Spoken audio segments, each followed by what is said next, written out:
leo ametembelewa na Sir Jim Ratcliffe. Sir Jim Ratcliffe ni bilionea wa Kiingereza ambaye pamoja na shughuli zake nyingi kwenye masuala ya mafuta na gesi na kwenye masuala ya sekta nyingine za mambo ya kemikali, anatengeneza madawa, lakini duniani Sir Ratcliffe anafahamika sana kwenye sekta ya michezo na upande wa utalii. Kwa hapa nchini ana taasisi yake inaitwa Six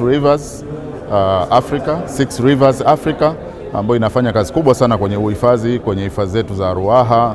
lakini upande wa Selous na upande wa Nyerere anasaidia sana upande wa uhifadhi. Lakini hapa Tanzania pia amejenga chuo mwaka jana tu cha masuala ya kufundisha vijana kwenye utalii, hasa masuala ya ukarimu,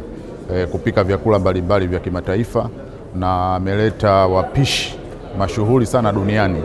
hapa nchini. Lakini kubwa ni kwamba Sir Jim duniani anafahamika kama mmoja wa wamiliki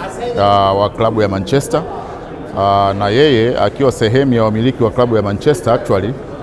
ndiyo anayesimamia uendeshaji wa ile klabu kwa sasa, na